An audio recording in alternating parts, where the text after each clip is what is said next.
Assalamualaikum warahmatullahi wabarakatuh. Selamat pagi anak-anak. Selamat berjumpa kembali dalam pembelajaran bahasa Indonesia. Semoga kalian pada saat ini dalam keadaan sehat bersama seluruh anggota keluarganya, sehingga dapat melakukan aktivitas dengan tidak ada aral suatu apapun. Anak sekalian, pada kesempatan kali ini kita akan melanjutkan pembelajaran bahasa Indonesia di semester ke-1 ini atau semester gasal, dan kita masih melanjutkan materi pada pertemuan yang lalu, yaitu tentang teks pidato persuasif. Pada kesempatan kali ini yang akan kita bahas, kita diskusikan adalah menyusun kerangka teks pidato persuasif. Kompetensi dasar yang akan kita gunakan sebagai acuan untuk pembelajaran hari ini adalah keterampilan, yaitu 4.1, menuangkan gagasan, pikiran, arahan atau pesan dalam bentuk pidato, khususnya yang berkaitan dengan lingkungan hidup, kondisi sosial, dan atau keragaman budaya secara lisan dan atau tulis dengan memperhatikan struktur dan kebahasaan. Tujuan pembelajaran setelah kalian mengikuti kegiatan pembelajaran hari ini, diharapkan nanti kalian yang pertama dapat menentukan tema atau topik teks pidato persuasif. Kemudian yang kedua, kalian nanti diharapkan dapat menyusun kerangka teks pidato persuasif. Dua tujuan itulah yang akan kita selesaikan atau kita capai pada kegiatan pembelajaran hari ini. Baik anak-anak, sebelum kita diskusi banyak, Pak Bujito akan sedikit mengajukan pertanyaan sebagai curah pendapat untuk ke kalian. Bagaimanakah menyajikan pidato persuasif yang baik? Jadi kalau kalian sudah sering kali melihat orang berpidato, sering mengikuti orang berpidato, atau bahkan mungkin di antara kamu ada yang pernah melakukan pidato, kira-kira bagaimanakah cara menyajikan pidato persuasif yang baik itu? Ini pertanyaan ini jelas ada banyak unsur, banyak faktor yang bisa kita gunakan sebagai kriteria yang bisa dikatakan pidato itu baik atau kurang baik. Misalnya dari segi bahasanya yang baik itu yang seperti apa, dari segi kelengkapan strukturnya yang baik yang seperti apa, kemudian dari segi penampilan, ekspresinya seperti apa yang baik, kemudian dari segi keluasan materinya seperti apa. Jadi banyak hal yang bisa kita gunakan sebagai indikator atau kriteria agar pidato persuasif itu dikatakan baik. Itu anak sekalian, sehingga jawabannya ini kalian bisa gunakan berbagai kriteria tadi. Selanjutnya anak-anak, pada kesempatan kali ini kita akan menyusun kerangka teks pidato persuasif. Namun yang perlu diketahui bahwa dalam menyajikan pidato, dalam menampilkan sebuah pidato, itu bisa secara tulis atau secara tertulis, berarti ini harus membuat naskah atau membuat teks pidato. Jadi menyajikan pidato itu bisa secara tertulis, wujudnya adalah teks atau naskah pidato. Tetapi bisa juga menyajikan pidato itu secara lisan. Artinya harus tampil, harus berbicara secara lisan.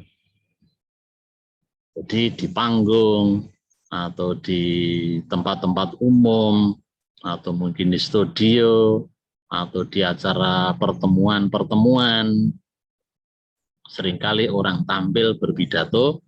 Nah, ini seringkali menggunakan strategi secara lisan. Jadi menyajikan ada dua, bisa tulis, bisa. Nah, bagaimana langkah kita, terutama kalau kita akan menulis teks pidato persuasif? Langkah yang pertama yaitu menentukan tema atau topik. Anak-anak, kalau kita akan membuat naskah pidato, maka yang paling penting dan yang paling awal kita rumuskan adalah tema. Karena tema itu adalah gagasan pokok yang nanti digunakan sebagai dasar. Pokok permasalahan yang akan digunakan sebagai acuan. Itu harus pertama kita tentukan.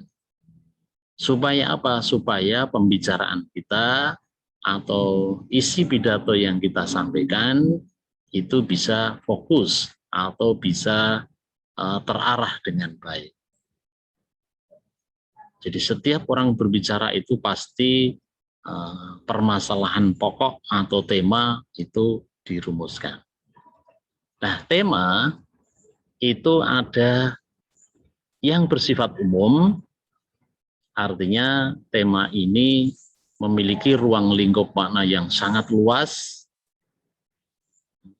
Contohnya, misalnya kita akan berpidato bertema lingkungan hidup. Nah, ini tema yang sangat luas.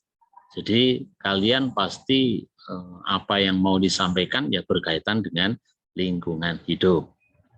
Bisa pula tema sosial. Kalau kita merumuskan temanya tema sosial, ini juga sudah boleh, tetapi maknanya sangat luas. Bisa pendidikan, itu tema yang sangat umum juga. Atau tema budaya, mungkin juga tema kesehatan, atau tema-tema yang lain. Jadi contoh-contoh ini dikatakan tema sudah betul, tetapi ruang lingkup maknanya masih sangat luas, maka dinamakan tema umum. Nah, jika kita akan menulis teks pidato, akan lebih bagus tema umum ini kita fokuskan, kita persempit, kita spesifikkan, sehingga ruang lingkup yang awalnya terlalu luas itu bisa menjadi lebih khusus atau tema khusus, yaitu tema yang ruang lingkup mananya tertentu. Misalnya kalau tema umumnya lingkungan hidup, kita bisa membatasi yaitu mengatasi kerusakan lingkungan hidup.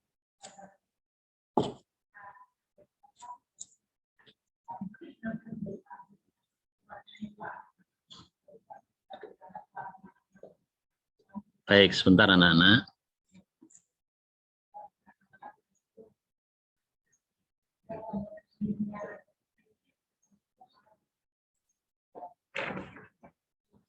Saya lanjutkan.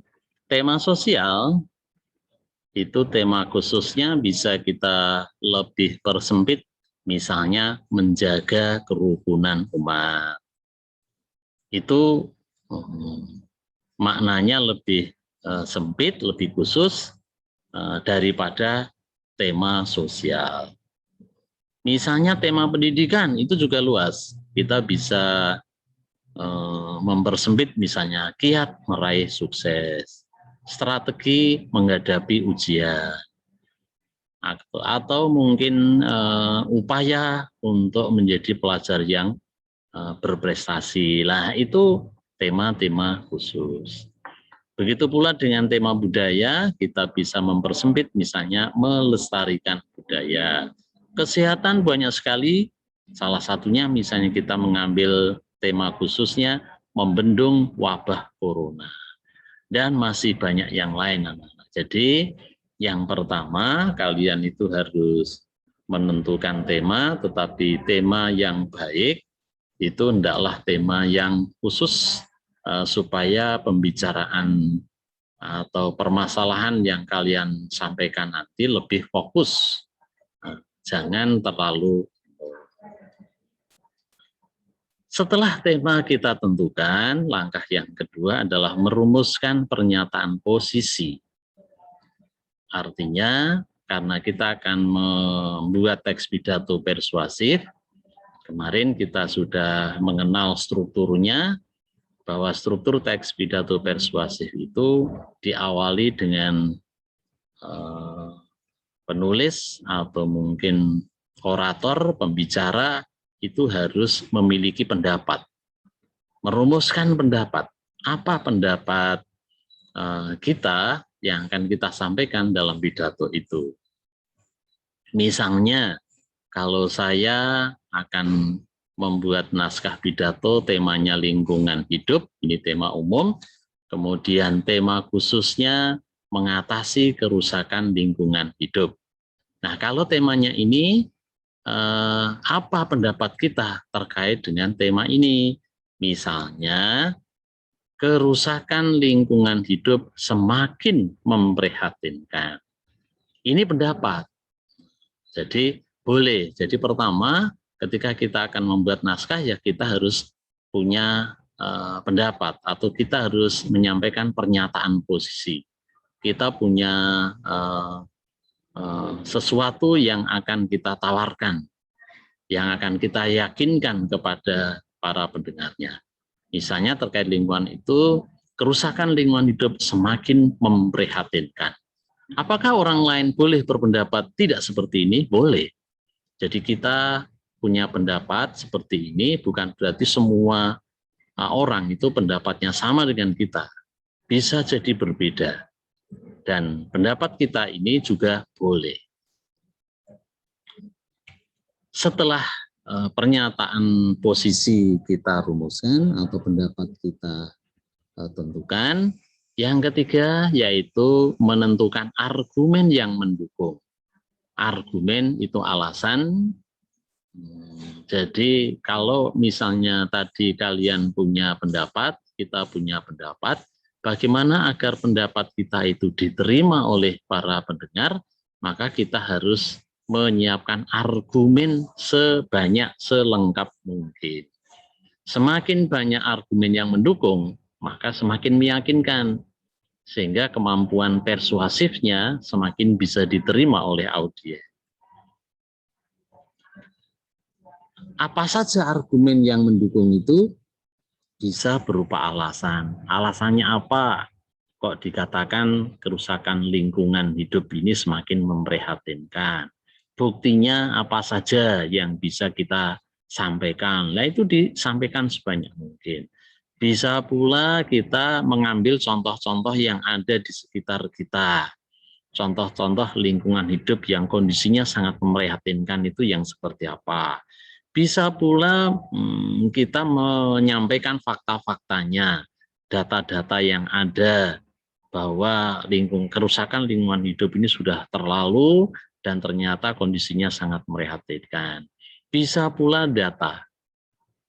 Jadi yang namanya ragam argumen itu banyak sekali, termasuk mungkin teori-teori yang ada bisa kita sampaikan. Jadi anak-anak, menentukan argumen ini menjadi sesuatu yang sangat krusial, menjadi sesuatu yang sangat penting. Pidato kalian nanti bagus atau tidak, berkualitas atau tidak, persuasifnya itu diterima oleh audiens pendengar apa tidak, itu sangat bergantung dari kemampuan mengungkapkan berbagai argumen ini. Kalau argumen-argumennya banyak, lengkap, maka pendengar akan semakin percaya, menjadi yakin. Tapi kalau pidatomu argumennya sangat sedikit, alasannya tidak ada, bukti tidak ada, pokoknya simpel sekali lah, maka pidato persuasifmu pasti tidak menarik atau kurang bisa meyakinkan. Jadi ini menjadi sesuatu yang sangat penting. Itu sekalian, jadi pidato persuasif ini menentukan argumen menjadi sesuatu yang penting. Setelah itu baru kemudian kalian menyusun kerangkanya, dirumuskan kerangkanya. Kerangkanya itu ya gambarannya seperti ini, temanya tadi apa, kemudian pernyataan posisimu, rumuskan, ini pendapatmu, terus argumen-argumennya tulis sebanyak mungkin, poin-poinnya dulu, baru yang terakhir penguatan. Penguatan itu semacam simpulan. Jadi simple seperti ini, itulah yang dinamakan kerangka. Jadi sampai dengan tahap ini, kalian itu belum membuat teks, tapi baru membuat kerangka. Sekalian, kira-kira seperti itu gambaran kegiatan belajaran hari ini. Untuk kegiatan tugasmu, yang pertama, kamu nanti saya minta untuk menyimak video lagi, tapi video ini bukan video pidato, video ini video tentang suatu fenomena, suatu peristiwa. Tolong nanti dicermati. Berdasarkan video itu, kamu nanti saya minta untuk membuat kerangka. Kerangka untuk dijadikan nantinya teks pidato. Jadi sekali lagi baru membuat kerangka. Dasarnya dari ilustrasi yang ada di video tersebut. Nanti LK-nya bisa dilihat. Kemudian setelah kalian susun kerangkanya, kemudian nanti segera kirimkan kerangka teks pidatomu ke Google Classroom di kelasmu masing-masing. Itu anak sekalian, jadi itu tugasnya. Nah, untuk lebih jelasnya, ini kerangkanya akan atau LK-nya saya tayangkan dulu.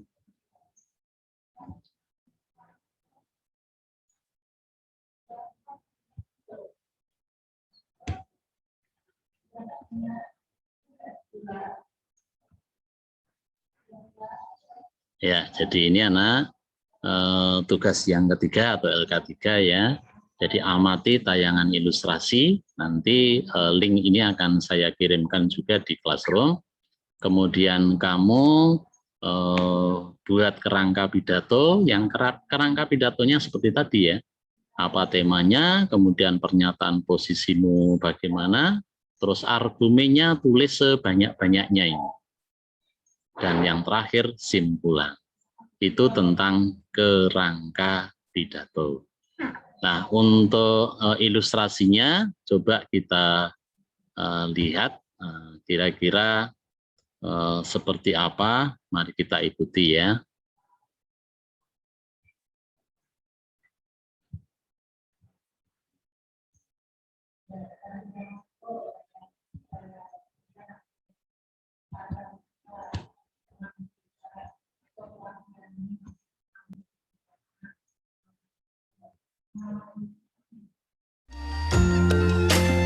Kangen banget. Kangen banget Kak. Jelas. Makanannya apa lagi Om? Susah banget dicari di sini. Nggak ada sate usus. Tidur kangen tuh pas kemarin ada tsunami. Dan itu kota kita. Oh iya. Jadi lagu Tanah Air itu makin berasa banget di sini. Walaupun banyak negeri kita jalani dan masih bermain di kata orang. Kita sebagai minoritas malah jadi bangga gitu loh sama negara kita sendiri. Jadi kayak kekurangan-kekurangan yang selama ini kayak kita suka ngeluh gitu di negara kita, jadi pas nyampe di sini kayak udahlah itu biasa, kayak rasa cinta kita itu lebih besar gitu. kuliah di luar negeri itu bukan sesuatu yang nggak mungkin. Jangan mager-mageran. Kita harus bangga gitu loh sama budaya kita sendiri. Tapi kita di sini berjuang buat Indonesia. Kita pergi untuk kembali ke Indonesia. Kita juga harus sadar ada orang yang berdoa dalam diam untuk kita. Kuliah di luar negeri bukan berarti kita ngelupain nasionalisme bangsa, tapi mulai muncul nasionalisme itu ketika kita di luar dari Indonesia. Jangan pernah menyerah jika pengen kesini. Berdoa juga. Kalau mimpi kalian belum ditertawakan orang lain, berarti mimpi kalian belum besar. Patah menyerah. Berani mengejar mimpi kalian, apapun itu kendalanya, tetap berani, percaya diri, itu kuncinya. Walaupun kita pergi jauh sampai kemanapun kita bisa pergi, tapi tetap rasa nasionalisme kita harus tetap. Siapa lagi yang melanjutkan Indonesia selain kita gitu? Tanah airku Tidak kulupakan, kan terkenal selama hidupku.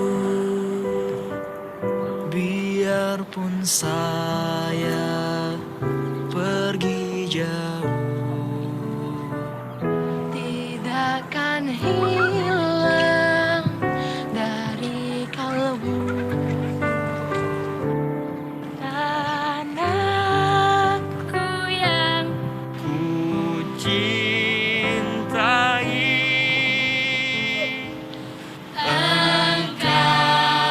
ku hargai,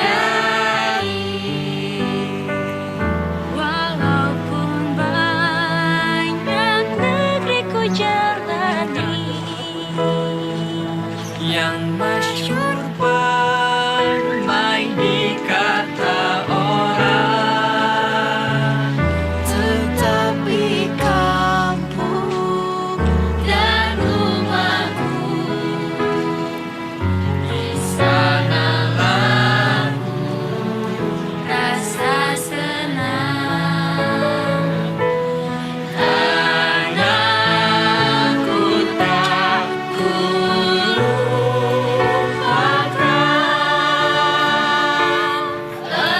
Engkau ku banggakan. Tanahku yang ku cintai.